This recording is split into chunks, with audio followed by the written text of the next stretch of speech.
these problems. I wanted to go to the source of the problem. And the problem was one of disconnection. It's good that we were with Telos because it's about connectivity.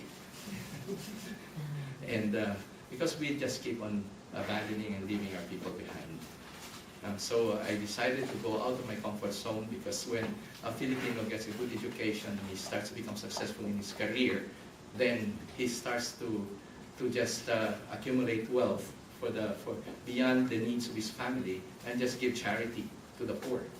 Or corporations would give CSR, corporate social responsibility, which has been becoming really at the core of the consciousness of corporate activity. But we realized that the problem of poverty is so massive and so immense and so complex in our country, because a lot of it is behavioral. It entails our own self-image, our own confidence that Filipinos can actually end poverty in our country. Because being mendicant, we're always dependent on foreign aid and foreign charity. And so in the beginning, I realized that it was about value, not about money. And so I did not cultivate a fundraising mentality. And what really thrills me is when I see, where I go to, I've been to your village, in Sun Life Village. It's not that, because they did not just write out a check, but they mobilized the entire staff to build the village, and they would have continuing presence week after week. But that was the same thing with TELUS. I hope I can get to show you a video. But their own global international CEO was personally there on 2 occasions, and even the Canadian ambassador. And they had mobilized 5,000 of their people to get involved in community development, because this is what corporations have learned, and this is something that I have been saying over and over. Now, because my thrust was not so much partnership with government, but partnership with corporations that are very protective of their brand. Because to me, this is about branding, and I wanted a brand of credibility and trustworthiness. And that's the reason why I focus on getting the most credible, the most successful brands all over the world to co-brand with us. But I've been showing them that doing good is good business. That investing in reducing or ending poverty is good business, because it will enhance. When you restore human dignity, you give them land security, you give them dreams and aspirations that will motivate them to work, and you trigger economic activity, you remove the ugly shanties, you bring peace and order, it enhances buying power, and it expands the market base.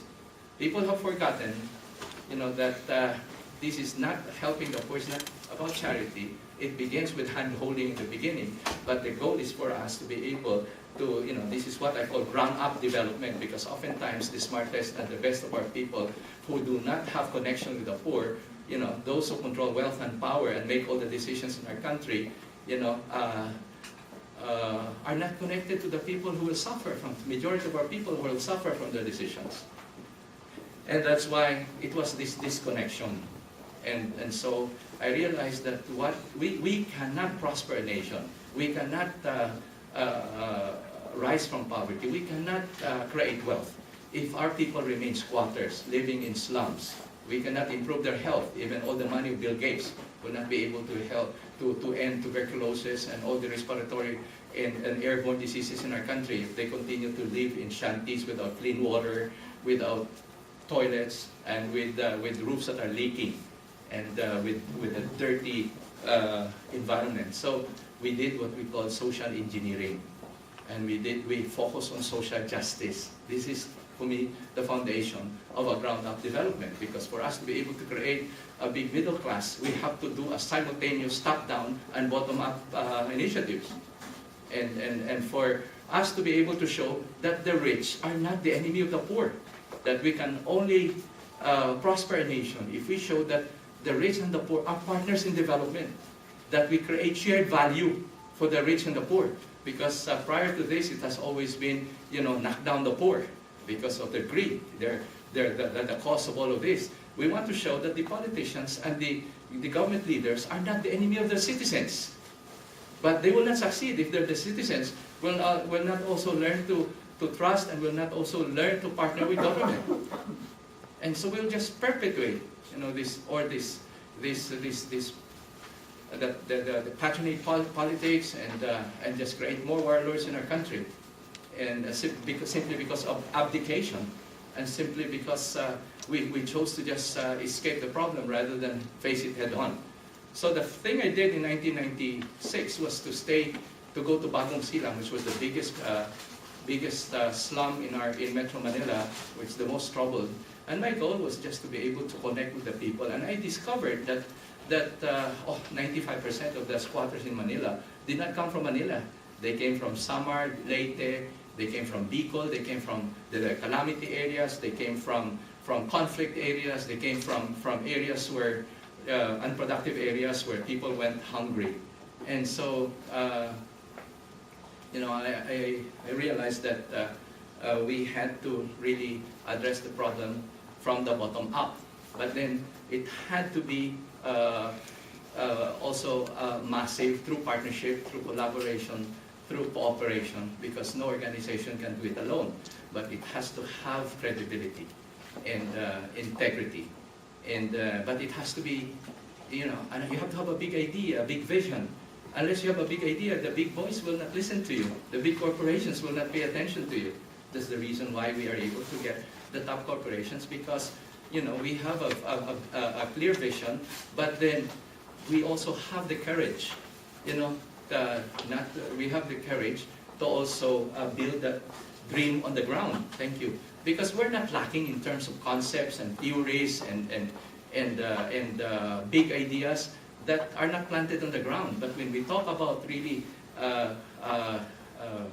being a bridge of hope to a country that has been hopeless and helpless, it has to be hope that they can see, that they can touch. Land for the landless, home for the homeless, food for the hungry. And before Gawad Kalinga, no one ever gave land to the poor. They would give land to the church as a way of getting a ticket to heaven. But then we would build big churches, and the parishioners are mostly squatters.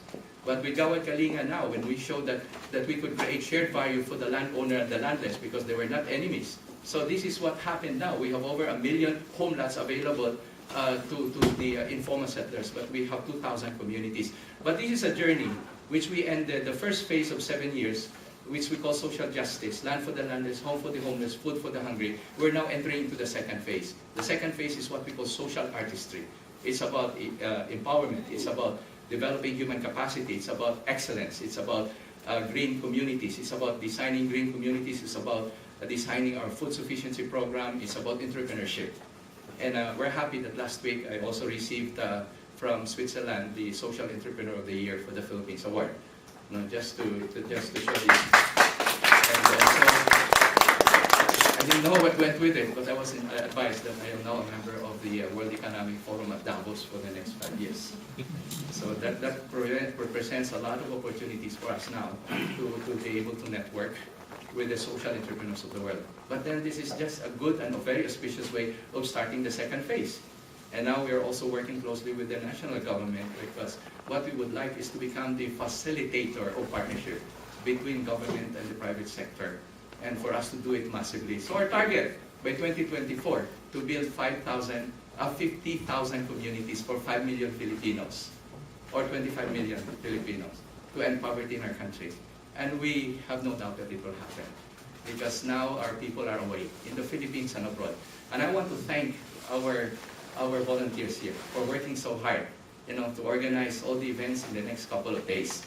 But we just want to, and we're very privileged with the presence of our Canadian partners, because now we just want to honor the friendship between Philippines and Canada. As you have made Canada home to 500,000 Filipinos, we want you to see that the Philippines is home to all the Canadians. And it's easier for you to speak English than to learn Chinese. So it is your gateway to Asia. It's your gateway to Asia. And it will be your home as well, because it's very safe, and especially if you don't go to Sulu. But we will